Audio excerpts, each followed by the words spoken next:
बिस्मिल्लाहिर्रहमानिर्रहीम। अस्सलाम वालेकुम। उम्मीद है आप सब खैरियत से होंगे। आज मैं आपके साथ MGT 503 प्रिंसिपल्स ऑफ मैनेजमेंट का मिड टर्म का करंट पेपर शेयर करूंगी। ये इस मंथ का जून का 2023 का करंट पेपर है। इसको देख के आपको आइडिया हो जाएगा कि हमारा पेपर किस टाइप का आएगा, कितने क्वेश्चंस आएंगे, नंबर की क्या सेटिंग होगी। ये सब्जेक्ट थोड़ा सा मुश्किल है। मीन्स कि मैं आपको ये कहूँगी कि अगर आप MGT 503 और MGT 501 दोनों आपके कोर्स में इस डिग्री में शामिल हों तो आप एक सेमेस्टर में MGT 503 रख लें, एक में MGT 501 रख लें, क्योंकि दोनों में बहुत सारे टॉपिक्स मिलते जुलते हैं और दोनों ही बहुत बड़े बड़े सब्जेक्ट्स हैं। कॉन्सेप्ट्स की बेतहाशा ज़रूरत है बीच में, और पास होने वाला बहुत ज़्यादा लकी बंदा होता है जो कि फ़र्स्ट टाइम में इन दोनों सब्जेक्ट्स में पास हो जाए। अगर देखा जाए तो MGT 503 थोड़ा सा आसान है MGT 501 के मुकाबले में। MGT 501 में तो बहुत ज़्यादा कॉन्सेप्ट्स की ज़रूरत है, हर टॉपिक दूसरे टॉपिक से चेंज होता है। लेकिन MGT 503 में थोड़ा सा तवाज़ुन है, इसे हम इजीली कर सकते हैं। थोड़ी सी मुश्किल होगी इसमें भी, लेकिन हर एक चीज़ को आसान तो हमने खुद बनाना होता है।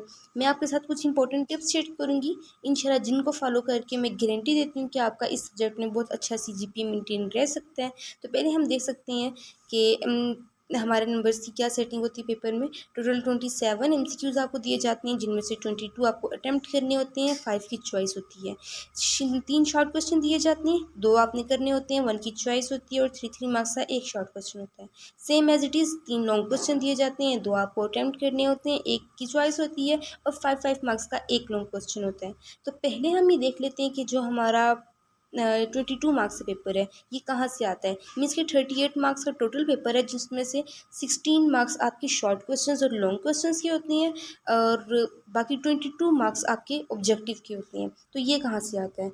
मैंने बहुत से स्टूडेंट्स को कहते हुए सुना है कि MGT का पेपर पास्ट पेपर्स में से आता है। अरे नहीं, MGT 503 है, ये कोई दूसरा सब्जेक्ट नहीं है SOC वाला कि जिसके बीच में आपको कॉन्सेप्ट की ज़रूरत ना हो। इसके ज़रिए इसमें आपसे एग्जाम्पल्स के ज़रिए पूछा जाता है। आपको खुद भी पता होगा बीच में थ्योरीज़ हैं, इतने ज़्यादा बीच में कॉन्सेप्ट्स यूज हो रहे हैं, तो फिर बीच में उससे पूछा जाता है। मीन्स एग्जाम्पल्स के ज़रिए, सिनेरियोस के ज़रिए और कंडीशंस के ज़रिए पेपर पूछा जाता है।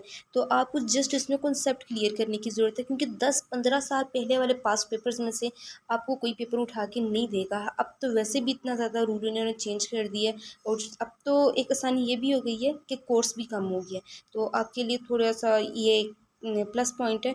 उन लेक्चर्स को थोड़ा थोड़ा करें, किसी फ़ाइल को, किसी नोट्स को ना देखें। मैं खुद किसी पास्ट पेपर को नहीं देखती, मैं आपसे अपना पर्सनल एक्सपीरियंस शेयर कर रही हूँ। किसी नोट्स को, किसी पास्ट पेपर को, किसी फ़ाइल को मैं नहीं रीड करती। क्यों? क्योंकि हर एक का अपना ओपिनियन होता है, अपनी राय होती है। किसी को कोई चीज़ इंपॉर्टेंट लगती है और किसी को कोई चीज़, लेकिन जो आपका पेपर बनना होता है ना, वो आपके हैंड आउट से बनना होता है। तो फिर कहने का मतलब ये है कि जस्ट अपने हैंड आउट्स को रीड करें। अगर आपका सिलेबस हुई है, आपके हैंड आउट्स हुई है, कोर्स हुई है, तो ज़ाहिर सी बात है पास्ट पेपर्स और बाकी फाइल्स भी तो इसी के बीच में से बनी है। अगर आप हैंड आउट्स कर लेंगे ना, तो आपके MCQs, short questions, long questions सब कुछ वहीं से कवर हो जाएगा। लेकिन अगर आप पास्ट पेपर को देखते हैं तो उधर से जस्ट आपके MCQs पूरे होंगे, बाकी शॉर्ट या लॉन्ग क्वेश्चन को छोड़ के आने का इरादा है नहीं ना। तो अगर करना है तो जस्ट आप अपने हैंड आउट्स को रीड करें। ऑनेस्टली स्पीकिंग, जब आप खुद हैंड आउट्स को रीड करेंगे ना, पढ़ेंगे ना किसी पुरस्कून अच्छी सी जगह पे बैठ के, तो आपके दिल को खुद इत्मीनान होगा, सुकून होगा कि भाई मेरी तो तैयारी है। लेकिन अगर आप पास पेपर करेंगे तो फिर वो तो रट्टा ही लगा होगा ना, वहाँ पे तो आपको कॉन्सेप्ट नहीं क्लियर होगा। चलिए स्टार्ट करते हैं, क्वेश्चन को देख लेते हैं। Main idea of bureaucracy. अच्छा, यहाँ पे भी ना एक ट्रिक यूज़ होती है, जो कि हमारे शॉर्ट क्वेश्चंस होते हैं ना, इनके बीच में ज़्यादातर वो वाले क्वेश्चंस पूछे जाते हैं जिनमें एक्सप्लेनेशन नहीं मांगी जाती, डिस्क्रिप्टिव टाइप क्वेश्चंस नहीं होते। एग्जाम्पल्स के ज़रिए, कंडीशंस के ज़रिए पेपर पूछा जाता है। मीन्स के होता है ऐसे ना कि टोटल 25-30 क्वेश्चन, 35 की लिस्ट बना दी जाती है। उनमें कभी कंडीशन चेंज कर देते हैं, कभी एग्जाम्पल लगा देते हैं और कहते हैं इसके तनाजुर में इसकी वजाहत करें। सोल्यूशन वही होता है, लेकिन स्टूडेंट पजल हो जाता है। तो ये चीज़ें आपको पास पेपर करने से नहीं आएंगी, बल्कि आपको अपना हैंड आउट से कॉन्सेप्ट क्लियर करने की ज़रूरत होगी। अगर आपने सब्जेक्ट में अच्छा CGPA लेना है ना, तो जस्ट आपको 2 सब्जेक्ट चीज़ों की ज़रूरत है, clarity of mind and clarity of thoughts. किसी पुरस्कून सी जगह पे बैठ के पढ़ें, यकीन जाने 1.5 से 2 घंटे लगने हैं। थोड़ा सा मुश्किल सब्जेक्ट है, लेकिन अगर आपने कुछ ना कुछ चीज़ें पहले पढ़ी होंगी, क्योंकि SOC को मिला के बना है और पीछे जितना भी हम पढ़ के आ चुके हैं इंटर वगैरह में, थोड़ा थोड़ा सा कॉन्सेप्ट ना उसका यहाँ पे यूज़ किया गया है। तो अगर पीछे से भी आपके कॉन्सेप्ट क्लियर है, फिर इजीली आपका 1-1.5 घंटे में ये इस पेपर की अच्छी तैयारी हो सकती है, best and best. Okay, second question देखते हैं, disadvantages of group decision making.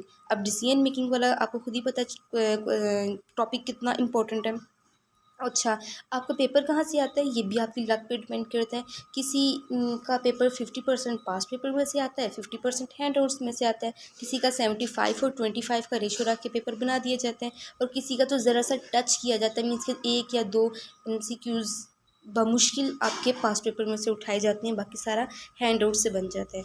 तो हैंड आउट्स को रीड करें, वहीं से ही आएगा। और जहाँ पे यहाँ जो क्वेश्चंस आते हैं ना, इनमें ट्रिक यूज़ की गई होती है कि जो नए वाले जो टॉपिक स्टार्ट हो रहा होता है ना, मीन्स के जो पीछे से जो टॉपिक है उसको ना कवर कर रहा हो। ज़ाहिर सी बात है, जो कुछ टॉपिक्स होते हैं आपस में रिलेट करते हैं, लेकिन जहाँ से कोई नया टॉपिक स्टार्ट हो रहा है उसमें से यकीनन आपका कोई ना कोई क्वेश्चन आएगा, तो आपने उन टॉपिक्स को ज़्यादा अच्छे से रीड करना है। Okay, question number 3, leading and controlling explain with example. थोड़ा सा पढ़ेंगे, बीच में से कॉन्सेप्चुअल पेपर आएगा, मीन्स कि अगर अब आपको ये नहीं पूछा जाएगा कि leading and controlling with example, हो सकता है कोई एग्जाम्पल दे दें और फिर आपने उसके तनाजुर में बताना हो कि ये किस चीज़ की डेफिनेशन है, ये किस चीज़ के बारे में यहाँ पे बात हो रही है।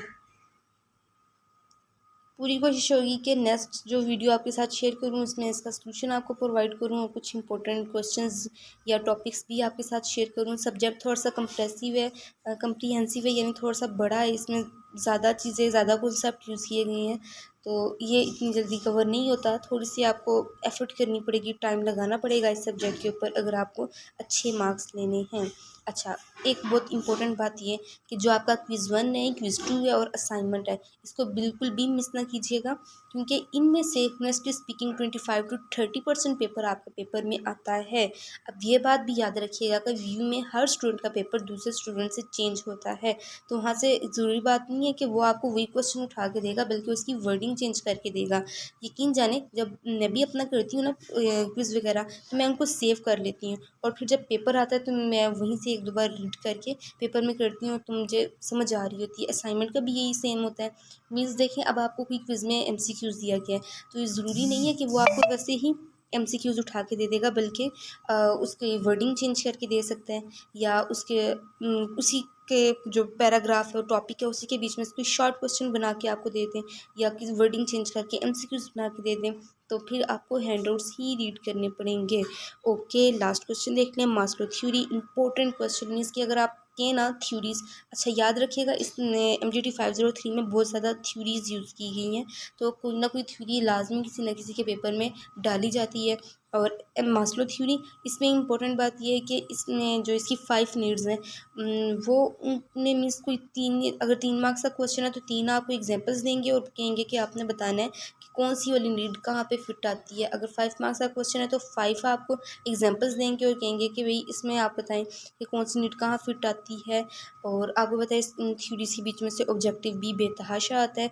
जब आप सारे काम कर लें, मीन्स कि अपने क्विज़ को रीड करें, और इन दोनों क्विज़ को, क्विज़ 1 क्विज़ 2 को, असाइनमेंट के क्वेश्चन को, और साथ में हैंडआउट्स बस फिर पढ़ लें। तो लास्ट में आपने क्या करना है कि 2 नफल पढ़ने हैं, अल्लाह ताला से दुआ मांगनी है और फिर पेपर देने जाना है।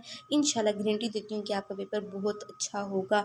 इंपॉर्टेंट पॉइंट्स को लिख लें, रट्टा लगाने की ज़रूरत नहीं है, सारा करने की ज़रूरत नहीं है, थोड़ा भी कर लेंगे ना, आपको कॉन्सेप्ट आ जाएगा, कुछ ना कुछ पेपर में लिख के आएंगे। और वैसे भी अल्लाह पाक किसी की मेहनत को ज़ाया नहीं करते।